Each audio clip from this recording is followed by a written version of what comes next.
Hey, I'm Marty. And I'm Lori. Today's key verse is Habakkuk 3:19. The Lord God is my strength, and he has made my feet like hinds' feet and makes me walk on my high places. So, Marty, have you ever asked questions of God that he has yet to answer? Have questions that I've not officially asked. And I think that one of the questions a lot of people have for God is why. Yes. And they may be a little bit intimidated to ask, but people want to know, why is this difficult thing happening? And why does it seem like evil has the upper hand? And why was that person's life cut so short? Is it wrong to ask why? Does that show a lack of trust? Well, does he already know your question before you ask? Yes. And does he want us to have open and honest hearts before him? Oh, yeah. Mm-hmm. Yes. So I think that's a good place to start. If we travel a bit further down that trail, we can go with some very important people. In our Judges podcast, we talked about Gideon. He was one of God's appointed judges over Israel. And Gideon had some questions for God. They're recorded in chapter 6 of Judges, verses 12 and 13. Would you want to read that for us? Yeah. The angel of the Lord. There's our Christophany, the appearance of Christ in the Old Testament. You are being very aware these days of finding that. I love it. The angel of the Lord appeared to him and said to him, "The Lord is with you, O valiant warrior." Then Gideon said to him, "O my Lord, if the Lord is with us, why then has all this happened to us? And where are all of his miracles, which our fathers told us about, saying, did not the Lord bring us up from Egypt?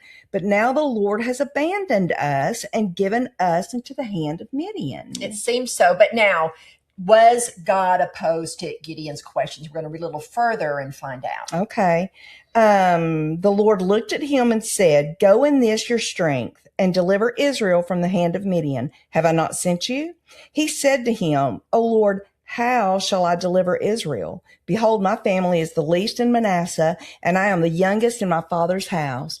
But the Lord said to him, "Surely I will be with you, and you shall defeat Midian as one man." Mm-hmm. So he just reassures Gideon that he's in control. There you He's go. got the situation. There Yes. you go. Okay, so now let's go to Habakkuk. Okay. Because our key verse is there today. And we're going to see some questions that he had for God. Hang on. That's at the end of the Old Testament, right? Yeah, there. And it's hard to find because it's just a little bit. It's very little. Yeah.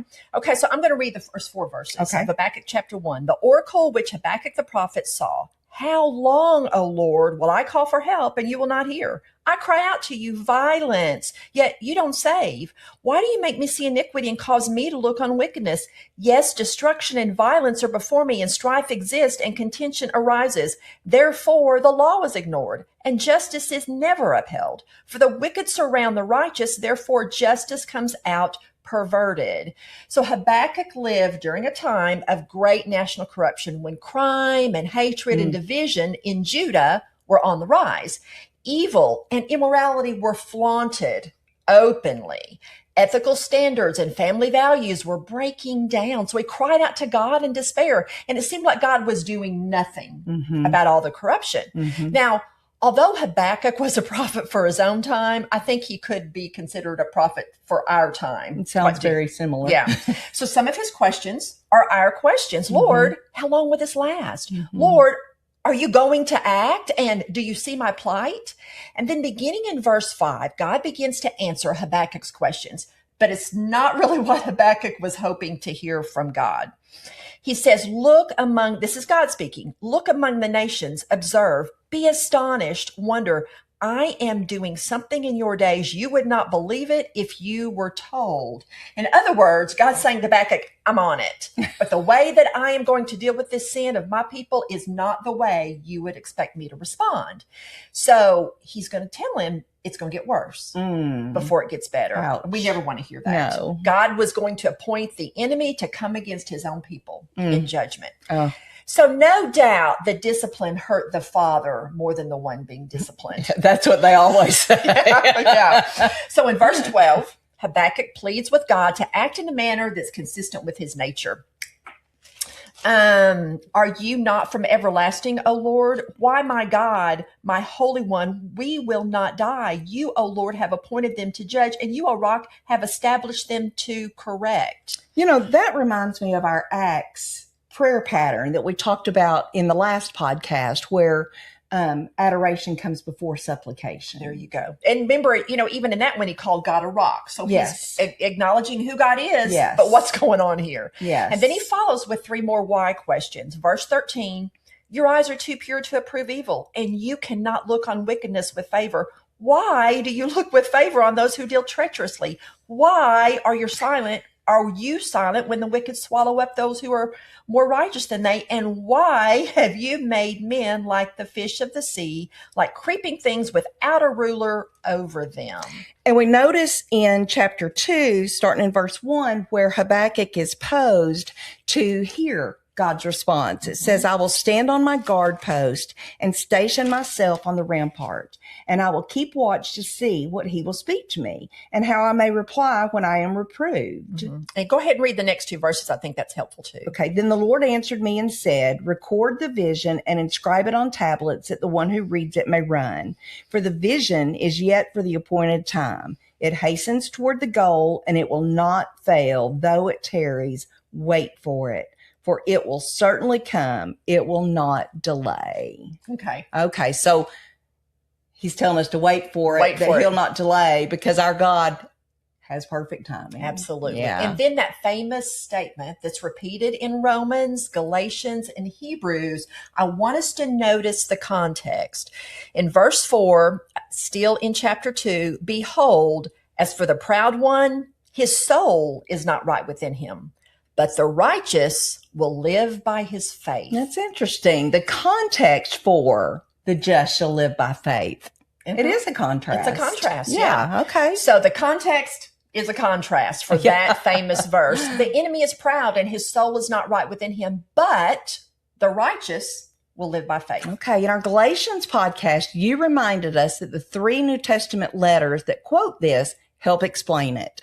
Romans explains the righteous. Galatians explains will live, and Hebrews by faith. Right. So the infinite, holy, and just one continues to remind us that he is the God of the detail. Yes. And speaking of details, I want us to notice how the Spirit of God downloaded this prophecy to Habakkuk. It's a poetic form, which is the most thoughtful and elevated form of literature. It's full of metaphors. So that's not a haphazard answer. It is a thoughtful form that is intended to evoke emotion. Poetry evokes emotion. Yes. And I noticed in chapter 3, no, it's still in chapter 2, there's 3 woes. There you go.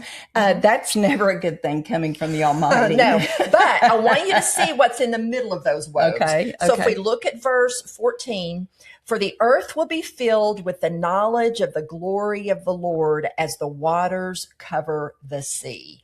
And that's a great goal toward which God is moving. His ultimate plan, the great consummation we are longing for even now. And it looks like all is lost sometimes, but all the time, God is in control. And I love it that Habakkuk's questions prompted such significant, powerful, and memorable responses from God. So does that help us answer our opening question? Is it irreverent to ask God why? Well, I guess it depends on the state of our heart. Do we really want his answer, or are we wanting our own way? That's important. Yes. In other words, am I raising my fist at him? Or am I coming to him with open hands and an open heart? Habakkuk must have felt God's heart and hand opened also. In chapter 3, verse 2, it also says that in wrath, remember mercy. So there's so much conversation between God and Habakkuk here.